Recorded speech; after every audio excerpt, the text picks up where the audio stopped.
comunidade do Rio das Pedras, na zona oeste do Rio de Janeiro, ficou conhecida no Brasil inteiro há poucos meses com o escândalo do Queiroz. É lá o motorista, assessor do Flávio Bolsonaro, filho do presidente, na época em que ele era deputado estadual pelo Rio de Janeiro. Por causa de uma investigação do COAF, ficou apontado que Queiroz é provavelmente o cara que manipulava a caixinha do gabinete, administrando a grana dos assessores que depois era reembolsada pelo Flávio Bolsonaro e por outras pessoas da família. Pois é, e o que tem a ver o Queiroz com o Rio das Pedras, no Rio de Janeiro? Bom, na época que estourou o escândalo, o Queiroz acabou se escondendo lá nessa comunidade. E então, aquilo que era conhecido dos cariocas acabou ficando conhecido por todos os brasileiros, que a comunidade do Rio das Pedras é, na verdade, uma comunidade dominada pelas milícias. Daí em diante, um novelo que liga Flávio Bolsonaro às milícias começou a ser desenrolado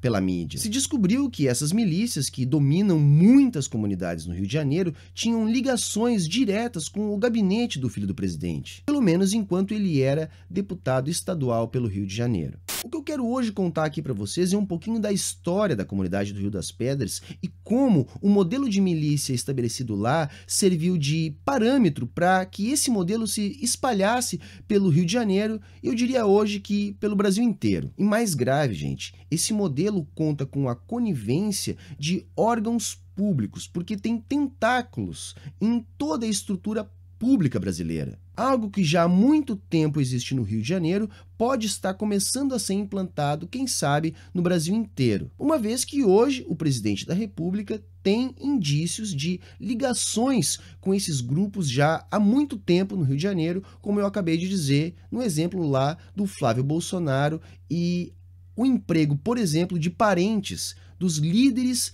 desses grupos milicianos em seu gabinete. Para que a gente entenda essa história, vamos pensar o seguinte: lá em 2001, o Rio das Pedras tinha 40 mil habitantes e já não tinha traficantes. Para explicar isso, a gente tem que entender o seguinte: nos anos 80, a Prefeitura do Rio de Janeiro delegou à Associação de Moradores do Rio das Pedras a função de organizar a ocupação fundiária na comunidade. A comunidade surgiu em 69 com um assentamento de 10 famílias, mas de lá para cá vem crescendo, algo bastante comum nas zonas urbanas do Brasil. Esse crescimento normalmente é um crescimento desordenado e a ideia da associação organizar essa ocupação vinha no sentido de amenizar esse problema. Só que aconteceu uma coisa interessante: essa associação, então, diante desse poder, começou a filtrar os moradores que podiam ou não se estabelecer na comunidade. O argumento era livrar a comunidade da bandidagem dos traficantes. Para conseguir isso, a associação, além do poder delegado pela prefeitura, formou um grupo de justiceiros. Esse grupo era originalmente formado por policiais. Policiais militares, civis, ex-policiais, enfim, agentes públicos de segurança ou pessoas com passagem por esse ramo. Esses justiceiros, além de impedir a entrada de traficantes, também passaram a atuar como uma espécie de poder regulatório, atuando em conjunto com as forças públicas de segurança. E para manter esse grupo foi necessário a criação de mecanismos de financiamento. Como a associação tinha o poder de organizar a ocupação, ela tinha o poder de conseguir os papéis para as pessoas irem morar ou não na comunidade. E isso se transformou num negócio. E provavelmente aí foi o primeiro mecanismo de financiamento desse grupo de justiceiros organizado pela Associação de Moradores do Morro das Pedras. Já nessa época havia conivência do setor público. Contavam aí com a participação de entes públicos para acelerar ou atrasar os processos de regularização fundiária.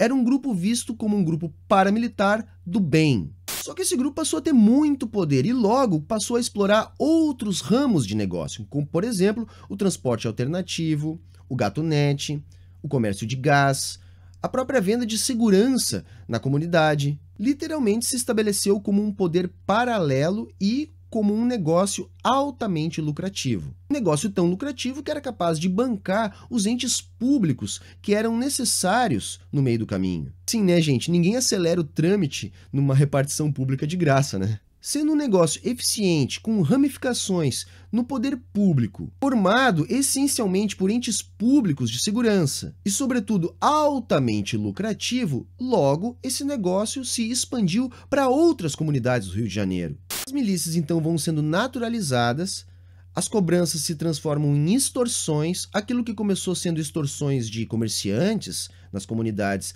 se tornou também extorsões de moradores. A coisa evoluiu para grilagem de terras, falsificação de documentos. Como essas ocupações eram em geral irregulares, era muito fácil expulsar moradores. Bastava conseguir a documentação para uma outra família daquele espaço ali. E evidentemente que algo assim não poderia crescer sem a conivência de entes públicos. Enquanto tudo isso se desenvolvia, os principais milicianos eram homenageados, por exemplo, pelo Flávio Bolsonaro na Alerj. E não só do Flávio Bolsonaro, essa milícia também controlava grandes currais eleitorais. Com isso, já colocava lá vereadores, deputados estaduais e também deputados federais. Comprava todo tipo de ente público, juízes, promotores, delegados, todos podiam ser alvo do dinheiro dessa máquina quase infinita criada pela milícia. E é evidente que algo tão lucrativo e que envolve tanto poder também político geraria disputa. Por isso que já há muito tempo grupos paramilitares de milicianos vêm se enfrentando e muita gente vem morrendo. Isso para não falar no povo que é refém de tudo isso. Porque não pensem que a milícia também não explorou o tráfico. Apesar de haver sim uma disputa entre milicianos e traficantes, hoje muitas comunidades dominadas pela milícia têm na milícia o próprio tráfico. Ou seja,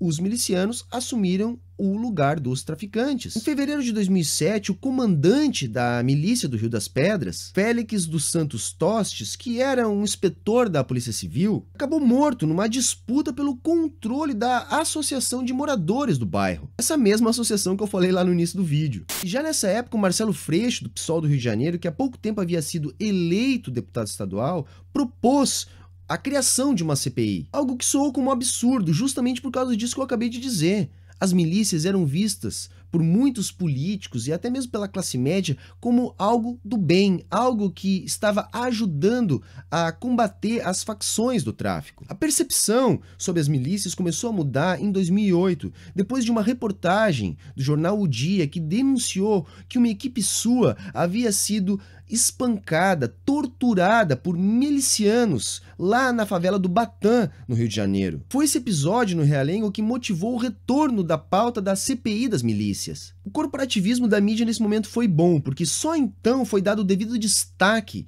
para a gravidade do problema. E aí sim, a CPI acabou acontecendo, o Freixo foi o relator e mais de 200 pessoas foram indiciadas. Isso mesmo, mais de 200 presos entre milicianos, políticos, agentes públicos. E desses, nos 10 anos subsequentes à CPI, 25 morreram.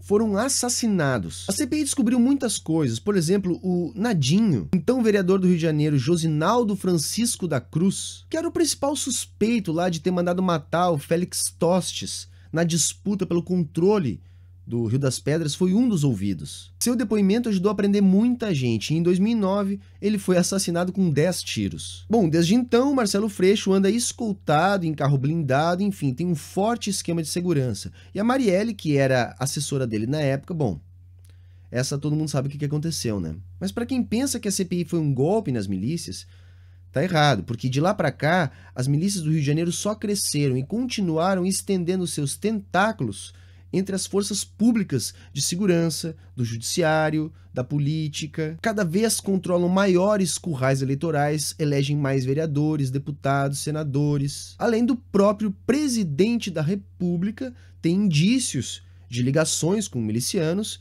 e o próprio governador do Rio de Janeiro também parecer ser bastante simpático a grupos paramilitares. Então era isso, gente. Primeiro eu queria denunciar como que surgiu e como que vem se alastrando as milícias pelo Rio de Janeiro. E segundo, e mais grave, esses grupos têm tentáculos na política, no judiciário, no Ministério Público. Eles já estão entranhados no Rio de Janeiro há muito tempo e agora, suspeito eu, estão querendo extrapolar essas fronteiras para todo o Brasil. Então, Vamos compartilhar esse vídeo, porque depois de todo o escândalo lá do Queiroz ter sido divulgado, parece que a galera não lembra mais, não fala mais nisso. E nós temos que desenrolar esse novelo. Qual a ligação do Queiroz com as milícias? Qual a ligação do Queiroz com Flávio Bolsonaro? Qual a ligação das milícias com Flávio Bolsonaro? E, portanto, qual a ligação das milícias com Jair Bolsonaro?